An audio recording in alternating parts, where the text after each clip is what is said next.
میرے آثار کا صدقہ الہی میرا جذبہ کسی صورت نہ کم ہو۔ پیارے اور میٹھے اسلامی بھائیوں اور مدنی چینل کے ناظرین، حضرت سیدنا ابو ذر رضی اللہ تعالی عنہ نے سرکار مدینہ صلی اللہ تعالی علیہ وسلم کی بارگاہ میں عرض کی، آقا کون سی ہجرت یعنی ہجرت والے افضل ہیں؟ تو آپ نے ارشاد فرمایا جو گناہوں سے ہجرت کرتے ہیں۔ اور بھی بہت سی احادیث ہیں اس معنی پر دلالت کرتی ہیں۔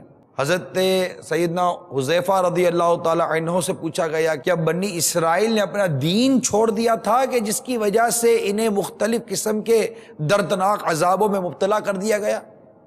مثلا ان کی صورتیں بگاڑ کر انہیں بندر یا خنزیر بنا دیا گیا اور اپنے آپ کو قتل کرنے کا حکم دیا گیا؟ تو آپ رضی اللہ تعالی عنہ نے جواب میں ارشاد فرمایا نہیں، بلکہ جب انہیں کسی چیز کا حکم دیا جاتا تو وہ اسے چھوڑ دیتے تھے، اور جب کسی کام سے روکا جاتا تو انجام کی پرواہ کیے بغیر اسے کر گزرتے تھے، یہاں تک کہ وہ اپنے دین سے اس طرح نکل گئے جیسے آدمی اپنی قمیض سے نکل جاتا ہے۔ حضرت سیدنا ابن عباس رضی اللہ تعالی عنہ ارشاد فرماتے ہیں گناہگار تو گناہ کے انجام بد سے کیوں بے خوف ہے؟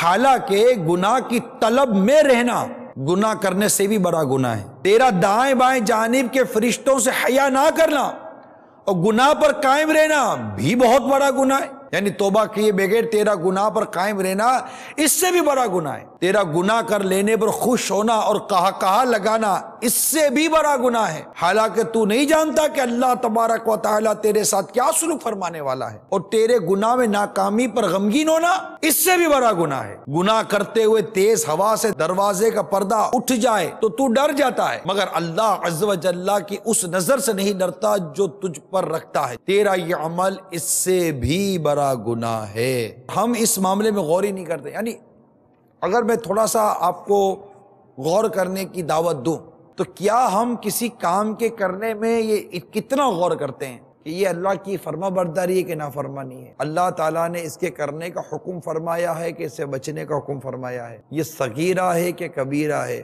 کیا ہے؟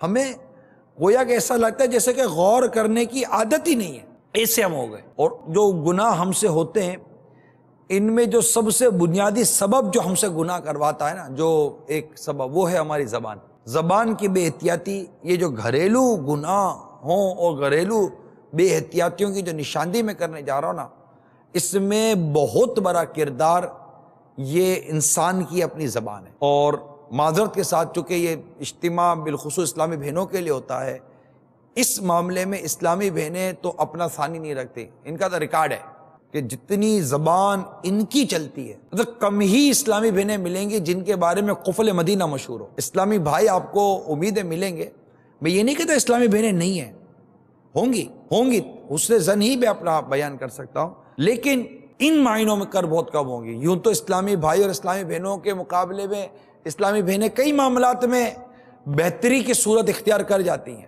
اور بھی کئی معاملات ہوتے ہیں جس میں وہ عورتیں سبقت لے جاتی ہیں، یہاں بھی سبقت لے گئی ہیں، یہ بھی عرض کر دو بولنے میں۔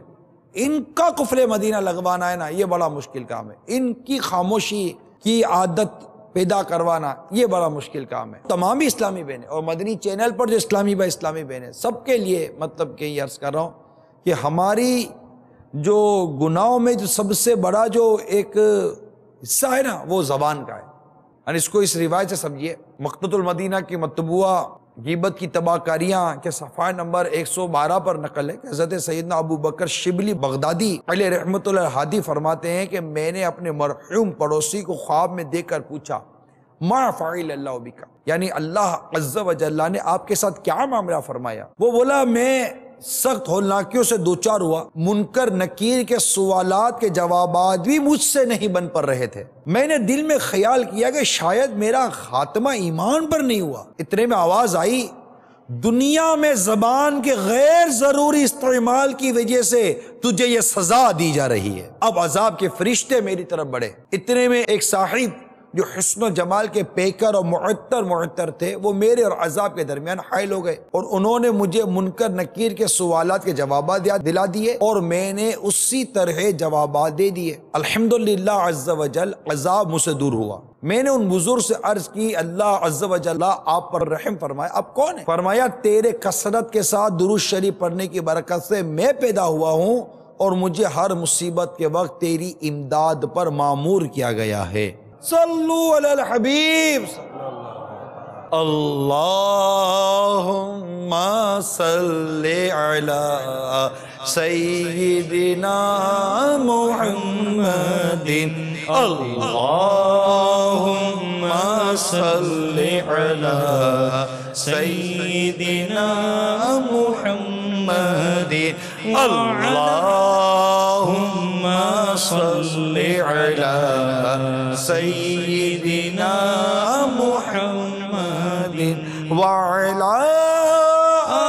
آلہ وصحبہ وبارک وسلم اللہم صلی علی سیدنا محمد۔ تو کثرت کے ساتھ درود شریف پڑھتے رہنا چاہیے کہ اس سے نہ صرف اللہ تبارک و تعالیٰ کی رضا بلکہ اس کے پیارے حبیب صلی اللہ تعالیٰ علیہ وآلہ وسلم کی رضا اور خوشنودی بھی حاصل ہوتی ہے۔ اب یہی زبان ہے، اسی زبان سے درود پاک پڑھتے رہیں اور اپنے لیے خوب برکتوں کا، رحمتوں کا، نعمتوں کا ذخیرہ جمع کرتے رہیں۔ چاہیں تو یہی زبان ہے، جیسا کہ ابھی ہم نے اس روایت سے سنا کہ دنیا میں زبان کے غیر ضروری استعمال کی وجہ سے تجھے یہ سزا دی جا رہی ہے۔ اب زبان کا غیر ضروری استعمال، اللہ اکبر، سمجھ نہیں آتی کہ اس کی کون سی کتاب لکھے۔ خود پوری یہ کتاب غیبت کی تباہ کاریاں، کم و بیش پوری کتاب زبان کی بے احتیاطیوں ہی پر تو ہے کہ زبان کی بے احتیاطی ہے۔ غیبت کس سے کرے گا؟ تقریباً غیبت زبان سے کی جاتی ہے، اشارے سے بھی غیبت ہوتی ہے، لکھ کر بھی غیبت ہوتی ہے، لیکن یہاں زبان نے جو غیبت کی جو تباہی مچائی ہوئی ہے نا، اب گھروں کے اندر ہم لاکھ اپنے آپ کو دیکھیں مگر زبان ہے کہ بچتی نہیں ہے گھر کے اندر، کیونکہ گھر میں زبان کنچی کی طرح چلتی ہے، نہ کوئی بچہ بچتا ہے، نہ کوئی پڑوسی بچتا ہے، نہ کوئی عزیز بچتا ہے، نہ کوئی رشتہ دار بچتا ہے، نہ کوئی آس پڑوس والا، کوئی جان پہچان والا بچتا ہے، کوئی نہیں بچتا۔ نہ والد کی زبان سے، والدین کی زبان سے اولاد بچی ہوئی ہے، نہ اولاد کی زبان سے والدین محفوظ ہیں۔ اتنا عجیب حال ہے، اتنا عجیب حال ہے، اور کوئی غور کرنے کے لیے، سمجھنے کے لیے تیار نہیں کہ میری زبان چل رہی ہے نہ جانے کتنوں کی عزت اتار رہی ہے، کتنوں کو بے عزت کر رہی ہے۔ یعنی گھر کے اندر گناہ جو ہوتے ہیں نا، ان میں ایک اہم ترین گناہ جو میری موٹی عقل میں آتا ہے وہ بلا اجازت شرعی مسلمانوں کی دل آزاری، ان کی عزتوں کو خراب کرنا ہے، ان کی عزتوں کو اتار دینا۔ اس میں کیا ساس بہو، کیا میاں بیوی، کیا والدین اور اولاد، کوئی ایک دوسرے کی عزت کا خیال نہیں کرتا کہ میں جس سے بات کر رہا ہوں یا میں جس سے بات کر رہی ہوں مجھے کون سے لفظوں کا انتخاب کرنا چاہیے۔ بس جو منہ میں آیا پھٹ بیان کر دیا، منہ پھٹ جیسے ہم ہوتے ہیں نا، منہ پھٹ، جو منہ میں آیا بیان کر دیا، پرواہ ہی نہیں ہے کہ اس کو اچھا لگتا ہے، خراب لگتا ہے، یہ روئے گا، یہ چلائے گا، یہ اس کا دل دکھے گا، اس کا پھیپڑا پھوٹے گا، اس کا کلیجہ دکھے گا، کوئی پرواہ نہیں ہے۔ میری زبان میں آیا، میں کسی کے باپ سے نہیں ڈرتا۔ ارے بھائی آپ کسی کے باپ سے ڈرو کہ نہیں ڈرو، اللہ سے تو ڈرو۔ میرے آثار کا صدقہ الہی میرا جذبہ کسی صورت نہ کم ہو